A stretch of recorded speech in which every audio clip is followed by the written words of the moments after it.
안녕하세요, 선생님. 안녕하세요. 네, 예. 반갑습니다. 저희가 이번에 비대면 시대에 즈음하여 요즘 블랙 컨슈머가 너무 늘고 있잖아요. 그래서 이 블랙 컨슈머에 대해서 어떻게 대처해야 될지, 그리고 또 예방할 수 있는 방법은 뭐 없을지, 이런 것들을 같이 살펴보기 위해서 함께 이 자리를 마련했습니다. 특히 그 소비자와 학계를 대변하여 우리 이종혜 선생님이 좀 말씀해 주실 거고요. 반갑습니다. 반갑습니다. 그리고 저는 기업교육 컨설팅과 또 고객 접점에서 오랫동안 일했던 분들에 대한 대변자로서 같이 블랙 컨슈머라는 주제지만 각자의 관점으로 이 상황을 어떻게 우리가 대처해야 될지를 논의해 보기 위해서 이 시간이 만들어졌습니다. 함께 잘 갖고 나가 보도록 하겠습니다. 먼저 어떠세요? 이렇게 블랙 컨슈머라고 정의 내릴 때 학계에서는 어떻게 정의를 내리시나요? 예, 블랙 컨슈머라고 얘기할 때 진상 고객하고 또 악성 고객 이건 좀 구분을 해봐야 되는데요. 의도적으로 이렇게 나쁜 마음을 먹고 범죄까지는 아니지만 이제 고의로 기업이나 직원들을 괴롭히기 위해서 과도한 보상을 요구한다든지 뭐 폭언, 뭐 때로는 폭행까지도 하는 그런 경우들이라고 말할 수 있겠죠. 그렇죠. 그리고 사실 괴롭히기 위해서 고의로 그러는 것도 있지만 정말 보상받기 위해서 예, 제일 싫은 말이 그거거든요. 정신적 보상해라, 뭐 시간적 보상해라 이런 거. 위자료. 네, 그래서 이런 악성 고객들, 그러니까 크게 보면 우리가 혼동하면 안 되는 게 이 진상 고객하고 어떤 차이점이 있냐면, 진상 고객은 약간 이렇게 막말하시고 업무 방해하시고 너무 감정적인 하소연 하시지만 그 안에는 어떤 고의가 있지는 않은데, 이 악성 고객들은 어쩌면 친절해요. 심지어 되게 그 직원에게 위로의 말을 전하면서 아주 조용조용하게 불리한 증거를 모아서 기업에게 이렇게 대처하는 되게 고의적임이 있고요. 그 다음에 두 번째는 대단히 상습적인 경향이 있어요. 한 번 해보고 나면 요 맛을 보면 계속 반복되는 경향이 있고, 세 번째는 너무 과도한 요구를 한다는 점. 그래갖고 상식선, 물론 뭐 이 과도함이라고 하는 건 보는 사람 관점에 따라 좀 다를 수 있지만 상도의상 기업의 어떤 공정거래 기준상 통상적인 기준보다 너무 과한 억지를 부리는 경우를 우리는 악성 고객이다라고 정의 내릴 수 있을 것 같아요.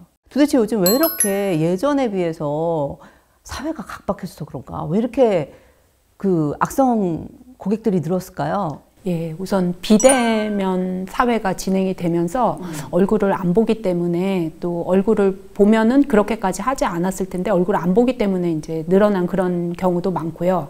그 다음에 디지털 환경이 개인들에게도 많이 주어지다 보니까 녹음, 녹화가 쉬워지고 또 SNS에 올리는 것도 쉬워지고, 그러다 보니까 이 블랙 컨슈머도 덩달아 증가한 것이 아닌가 생각이 됩니다. 네.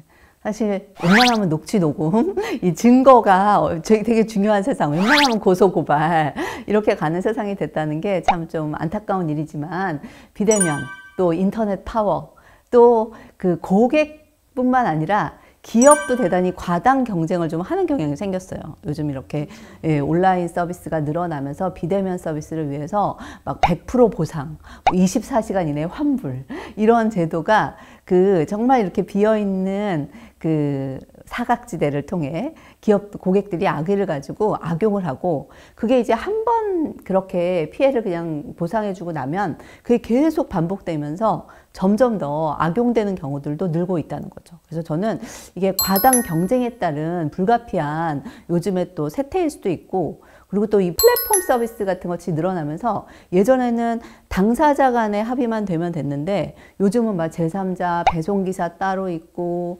직접 식품을 배달하는 배달 소형 자영업자 따로 있고, 주문받는 분 따로 있고, 결제해서 그것을 처리하는 분 따로 있고, 이런 여러 관련자가 있음으로 인해서 이 분쟁의 소지가 더 많아지고 그 사각지대의 빈틈을 노리는 그런 경우들이 좀 늘어난 것도 있는 것 같아요. 그렇죠. 거래 하나에 당사자들이 여러 단계를 거치다 보니까 누구 책임인가가 불명확한 그런 경우들도 많이 생기게 돼서, 그렇죠. 소비자들이 또 문제가 생겼을 때 누구한테 말해야 될지 모르게 되는 그런 경우도 또 종종 있게 되는 것 같아요. 네.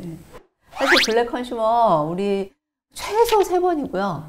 뭐 복잡한 문제는 한 10번은 통화해야 돼요. 그리고 막 그 담당자만이 아니라 보험사 직원, 경찰서, 뭐 삼자, 판매사원 되게 많은 관련자들과 대화를 나눠야 될 수 있는데 그 중에서 첫 단추에 해당되는 블랙 컨슈머와 최초의 응대에 어떤 상담을 하면 좋을까, 뭘 유의하면 좋을까를 이야기 나눠보도록 하겠습니다. 기본적으로 기업에서 이렇게 블랙 컨슈머를 응대하는 담당자가 어떤 프로세스로 응대한다, 이런 어떤 프로세스가 있을까요? 보통 한 3단계 정도로 나눠볼 수가 있는데요. 초기에 만나는 상담사는 1차 상담을 담당하고 있겠죠. 그래서 불만코를 접수하고 전산 입력을 하고 상담사가 안내가 미흡해가지고 고객의 뭐 컴플레인이 해소가 안 됐다 그러면은 그 다음 단계로 이제 SOS 요청을 하게 되겠죠. 2차 상담은 서비스 회복 매니저라고도 불리는데요. 1차 상담 실패한 그런 고객들을 대상으로 해서 고객 불만 해소를 위해서 어떻게 해야 하는가 이제 전략을 세우고 응대를 하는 단계라고 볼 수가 있어요. 와, 이름 좋다. 서비스 회복 매니저, 리커버리. 예, 회복이 예, 중요하죠. 맞아요. 문제 행동 고객을 우리가 민원이니까 누가 대신 처리해, 문제 해결해, 이게 아니라 서비스를 회복하는 기회로 삼는 거네요. 예. 근데 불행하게도 2차에서 그 회복 매니저가 회복을 못 시킨 경우에는 결국에는 이제 3차로 담당자를 넘기게 되죠. 그럴 때 매번 그럼 전담자가 바뀌나요? 회사의 사정에 따라서 각 분야별로 단계마다 담당자가 따로 있는 경우도 있고요. 그렇지 못한 경우도 있을 수 있습니다. 특히 3차인 경우는 그래도 법적 어떤 절차라든가 정식 절차를 밟아야 되니까 좀 그쪽 영역에 해당되는 분들이 응대를 해야 될 수도 있겠네요. 그렇죠. 아하. 법률적인 지식이라든지 상담 경력이라든지 이런 것들을 좀 갖추신 역량 있는 분들이 맡으시면 더 좋겠죠. 네네, 좋습니다. 실제로 보면 요즘 여러 가지 분쟁들이 많이 있는데 판매처가 워낙 다양해지니까 담당자, 우리 직원들도 처음 듣는 상품 모델을 항의하는 경우도 있어요. 왜냐하면 예전에 단종된 상품을 고객은 인터넷상에서 재고로 샀을 수도 있고, 요즘은 전문 판매처 말고도 막 이렇게 오픈마켓도 있고 인터넷도 있고 중고 판매도 있고 너무 많은 판매 그 사이트가 생겼잖아요. 그러다 보니까 담당자도 처음 듣는 제품이 있기도 하고, 또 이 경우에는 품질 보증이 지났는데 고객 입장에서는 이번에 구입했다. 그래서 구입 시점과 판매 시점이 다른 경우도 생기는 거예요. 그렇죠. 예. 그러니까 분쟁이 되게 많이 생기죠. 그래서 이럴 때 사실 최초 응대에서 담당자의 그 실수들이 어떤 게 있을지 혹시 고객 입장에서 경험하신 거 하나 얘기해 주실 거 있을까요? 제가 한번 면도기를 산 적이 있는데요. 좀 할인을 많이 해서 샀어요. 근데 나중에 문제 얼마 쓰지 않았는데 고장이 나가지고 봤더니 단종된 지도 오래된 진열된 제품을 산 거였어요. 그래서 AS 기간이 이미 다 지난 그런 사례여가지고 보상을 받으려고 봤더니 그 판매한 판매처도 없어진 거예요. 그래서 백화점에서 산 경우였는데 결제했던 카드를 막 수소문 해가지고 그 결제 내역으로 입증을 해서 보상을 받았던 적이 있어요. 아, 네. 그러니까 사실 고객 입장에서 이런 경우에는 블랙 컨슈머는 아니지만 되게 불편하고 억울한 거죠. 예, 여러 네. 번 갔다 왔죠. 네, 그러니까 사실 그 요즘 워낙 이런 판매망도 다양해지고 그 관련자가 많아지면서 이런 분쟁들이 생기는데, 이럴 때 최초 응대자인 담당자가 너무 그것을 이렇게 일반 고객 다루듯이 의아해하면서 저희 모르는 제품인데요 라거나 단종된 제품인데요 라거나 이런 단답형으로만 대처를 하면 오히려 블랙 컨슈머들은 이걸 빌미 삼아서 기업의 책임을 운운하며 더 크게 문제가 터질 수 있다는 겁니다. 그래서 이런 경우에 최초의 응대에서 제일 유의할 점은 단언하지 말고 사실을 파악하라. 그래서 저는 이번 세션에서 최초 응대에서 제일 중요한 두 글자를 기억하라고 하면 뭘까요? 글쎄요, 너무 어렵네요. 파악이에요. 파악. 아, 파악이요? 두 가지를 파악해야 돼요. 상황을 파악해야 되고, 또 하나 의도를 파악해야 돼요. 이 고객이 반품을 원하는지, 교환을 원하는지, 보상을 원하는지, 아니면 협박하면서 뭔가 더 큰 걸 원하는지, 그걸 파악을 해야 2차 대응자가 전략을 짤 수가 있어요. 근데 우리가 단언하고 이렇게밖에 안 된다 라고 섣부르게 얘기를 해버리면 파악의 단계를 놓치면서 오히려 대화를 물꼬를 트는 게 아니라 대화의 단절을 초래할 수 있다는 겁니다. 그래서 최초 응대 시에 제일 중요한 점이 이 점이라는 점을 좀 기억할 필요가 있을 것 같아요. 그래서 혹시 고객하고 상담을 하면서 제일 기분 나빴던 멘트, 이렇게 고객 입장에서 파악을 하겠다고 직원이 얘기하는 질문 중에 기분 나빴던 질문 있으셨어요? 한참을 설명을 했는데 뭐 원칙에 따라 안 됩니다 라든지 뭐 규칙상 안 됩니다 이런 거절의 말을 듣게 되면은 상담의 의지가 없는 것인가 뭐 상당히 기분이 안 좋아지는 것 같아요. 그렇죠, 그렇죠. 특히 블랙 컨슈머들은 이렇게 단언을 하면 어디까지 알고 뭘 알길래 네가 그렇게 단언해? 지금 책임을 회피하는 거잖아. 이러면서 담당자의 어떤 책임까지 이렇게 추궁하고 들어갈 수 있다는 겁니다. 그래서 제일 위험한 말이 안 됩니다. 또는 저희는 그런 식으로 일하지 않는데요. 언제 그러셨다는 거죠? 약간 이렇게 의심조로 말을 하게 되면 제3자가 그 녹취를 들어도 우리 담당자가 너무 고객을 좀 의심했네 라는 무례함으로 판정될 수 있습니다. 그래서 해보신 거예요? 뭐라든가 문자도 못 받으셨어요? 뭐 이런 의심의 말이라든가 뭐 아니면 연락을 못 받으신 건가요? 이렇게 부정적 멘트를 쓰게 되면 그 고객은 그게 다 하나의 빌미가 될 수 있죠. 그래서 저는 파악을 할 때 첫 번째, 특히 블랙 컨슈머들한테 책 잡히지 않으려면 첫 번째 비법은 쿠셔너를 사용하라. 그래서 이렇게 약간 완곡하게 질문은 해야겠으니까 그 질문하기 앞에 의자에 쿠션을 대고 앉으면 좀 푹신한 것처럼 질문에 쿠션을 대자는 겁니다. 예를 들면 뭐 송구하지만 기억하실 수 있으시다면, 괜찮으시다면 제가 이거 확인하기 위해 여쭙는 건데 그 기억하실 수 있으시다면 이런 멘트들을 써서 질문을 완곡하게 하셔야 돼요. 그래서 뭔가 의심한다? 그럴 리가 없는데 왜 너 이상한 소리 하냐? 우리는 그렇지 않다? 이런 뉘앙스를 주지 않는 것이 되게 중요한 점입니다.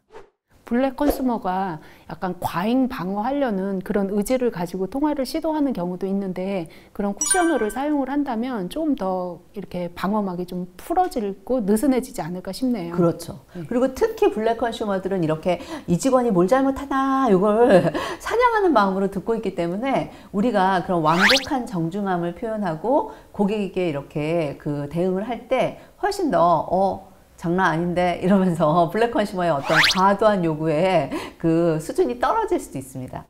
그리고 또 하나 기억해야 될 점이 이제 파악을 하게 되면 고객이 대답을 하게 되잖아요. 근데 그 대답에 대해서 우리가 어떻게 반응하는가 이것도 매우 중요한데 죄송합니다 라는 말은 가능한 한 쓰지 않는 걸 추천드려요. 왜 그런가요?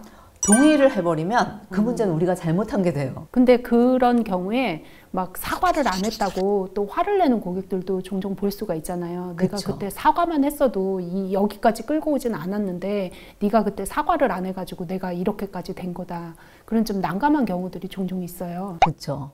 그래서 담당자 입장에서 사과는 문제를 동의한다는 얘기고 우리는 동의할 수 없고 동감한다라는 점을 명확하게 전달할 필요가 있어요. 동감이 중요하군요. 네네. 특히 1차 상담에선 우리가 지금 이 상황을 고객 말만 들었지 제3의 말, 상황 파악을, 정황을 다 파악한 게 아니잖아요. 예. 그렇기 때문에 고객님 말씀 충분히 알아듣겠습니다. 저희가 상황을 파악하고 어떻게 된 연유인지 확인 후에 말씀드리겠습니다. 이렇게 말씀하시면 돼요. 근데 그럴 리가 없는데요 라거나 또는 그냥 무조건 죄송합니다. 이 두 가지 극단적인 대처는 오히려 더 큰 화를 부를 수 있다라는 점에서 물론 고객분이 왜 그때 사과 안 했냐라고 하신다면 나중에라도 우리가 드릴 말씀이 있어요. 그때는 어떤 연유인지 정황을 파악하기 위해서 고객님의 입장을 이해하지만 상황을 파악하기 위해 사과라기보다는 뭔가 상황 파악하는 질문을 드렸던 겁니다 라고 말할 수 있는 근거가 있기 때문에 무조건 섣부른 사과는 저는 오히려 위험하다라고 봅니다. 그래서 특히 공감하는 것은 괜찮으나 동의하거나 무조건 사과를 하는 것은 좀 위험하다라는 말씀을 좀 드렸고요. 초기 대응에서 이 의도 파악이 진짜 중요해요. 그러니까 우리가 상황 파악을 잘해야 되죠. 뭐 판매처는 어디였냐, 유효기간은 뭐라고 써있냐, 제품은 지금 갖고 있냐, 제품을 구입해서 얼마 동안 써봤냐, 뭐 이런 사실을 파악하는 것도 중요한데 또 하나는 이분이 지금 이렇게 말하는 것의 의도가 보상을 원하시는 건지 아니면 정말 정신적 어떤 과도한 요구를 원하시는 건지 이걸 우리가 알아야 대처할 수 있거든요. 근데 너무 섣부르게 고객님 그렇게 불편하시면 그냥 환불하세요, 이렇게 말하는 것도 오히려 고객 입장에선 되게 불편한 거예요. 아니 나는 이 원인을 알고 싶고 재발이 안 됐으면 좋겠어서 불안해서 물어봤는데 대뜸 환불하라고 하는 건 너네 제품이 그런 문제 있었다는 얘기야? 이렇게 받아들일 수도 있고요. 나는 환불할 생각은 없고 왜 이런 문제가 생겼는지, 이 문제가 또 생기는 건 아닌지 염려가 돼서 묻는 건데 어떻게 이렇게 마치 뭐 먹고 떨어져 이런 느낌으로 무조건 교환해준다, 무조건 환불해준다, 이것도 대단히 섣부른 해결책이라는 겁니다. 한국말이 좀 미묘해서 아다르고 어다르다 막 그런 말도 있잖아요. 그래서 보지 않은 상황에 대한 일방적인 주장을 듣고서 거기서 의도까지 파악하는 거는 진짜 많이 힘든 일인 것 같아요. 맞아요. 그러니까 진짜 독심술이 될 수는 없지만 독심술을 발휘하지 않을 때에는 완곡한 질문으로 고객의 마음을 우리가 헤아릴 필요는 있어요.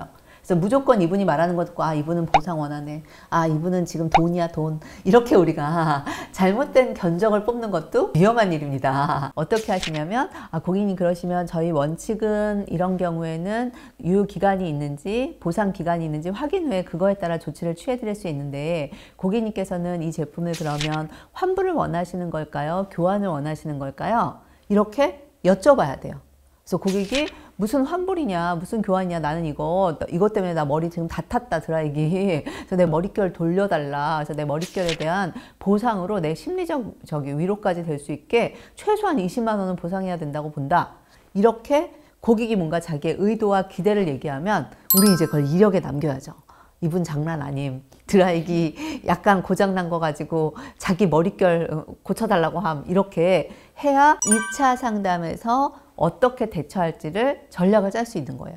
고객이 원하는 바를 질문을 통해서 바로 찾아내는 것이 정말 중요한 기술 내지는 전략 같습니다. 네, 맞아요. 그래서 정말 우리는 대답하면 안 되고요, 대화해야 돼요. 특히 블랙 컨슈머들은 우리가 계속 이렇게 의도적으로 질문만 하거든요. 예를 들면 보상기간이 얼마인가요? 이런 제품은 생산하신 적이 있으신가요? 지금은 왜 생산하지 않게 됐나요? 막 이러면서 아주 저희와 악의를 갖고 담당자에게 질문을 많이 하거든요. 근데 우리 담당자가 그냥 답변만 하고 있으면 거기서 책이 잡혀요. 그리고 우리가 원하는 정보를 얻어내지 못합니다. 그래서 제가 추천드리는 건 고객이 묻는 말에 답변을 간단하게 원칙상으로는 이러합니다만 상황에 따라 조금 다를 수 있습니다. 고객님의 상황을 좀 알고자 하는데 고객님께서는 어떤 상품이신가요? 언제 주문하셨나요?